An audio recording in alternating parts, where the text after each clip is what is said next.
Halo pengurus dan pengawas koperasi, berikut adalah video tutorial mengisi rencana kinerja tahunan. Pada bagian muka depan RKT terdapat lembar cover atau lembar sampul RKT.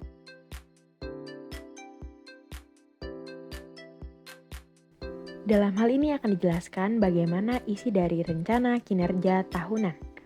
Bagian pertama, bagian kepala RKT diisi dengan tahun, nama koperasi dan alamat sebagaimana yang terlampir.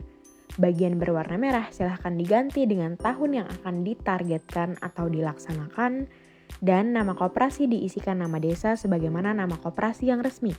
Alamat diisikan dengan alamat yang resmi sesuai domisili koperasi. Bagian pendahuluan. Poin pertama, latar belakang pendirian koperasi. Paragraf ini akan menjelaskan bagaimana koperasi Desa Merah Putih di desa dilaksanakan dan didirikan. Bagian selanjutnya adalah visi dan misi koperasi. Dalam bagian ini, kami telah mencontohkan bagian visi misi koperasi, yang kemudian isinya dapat diganti dan disesuaikan dengan visi misi koperasi yang telah disepakati. Kemudian bagian tujuan penyusunan rencana kerja.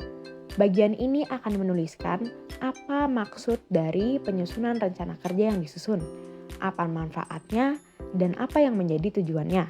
Dalam hal ini juga disematkan fokus-fokus utama yang ingin dicapai. Hal ini disampaikan dalam narasi yang sangat singkat dan berupa poin saja dalam satu kalimat. Contoh sebagaimana yang terlampir menggunakan tinta warna merah, yang selanjutnya dapat disesuaikan dengan fokus utama koperasi pada tahun yang akan dituju. Kemudian bagian dasar hukum, di sini kami mencontohkan dua landasan hukum yang berlaku saat ini.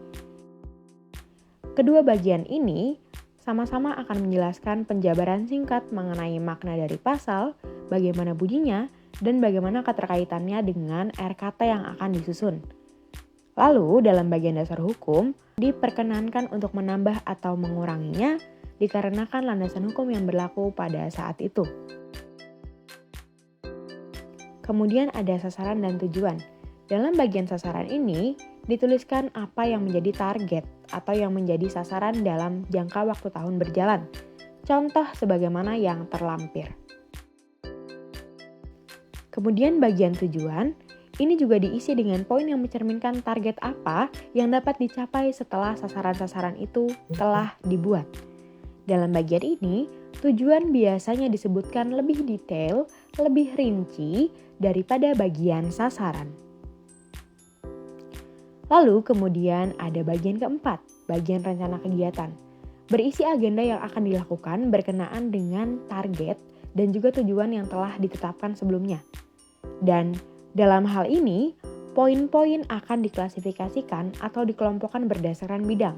Dari setiap bidang itu, kemudian akan dikeluarkan lagi poin-poin yang isinya adalah target-target dalam setiap bidang.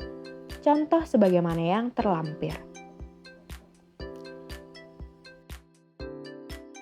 Bagian kelima kemudian berisikan rencana anggaran pendapatan belanja atau RAPB, yang dalam hal ini kemudian akan dituliskan hal seperti yang terlampir. Bagian-bagian ini akan menjelaskan uraian keuangan dan kondisi koperasi. Selanjutnya ada bagian penutup. Dalam bagian ini berisi harapan dan komitmen pengurus untuk melaksanakan kinerja, contoh sebagaimana yang terlampir.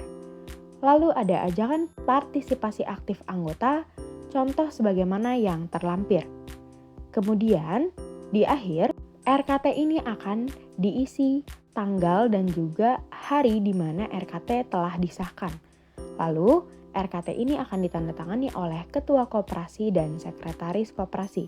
Yang setelah ini, RKT kemudian akan di-print dan kemudian akan diarsipkan sebagaimana mestinya.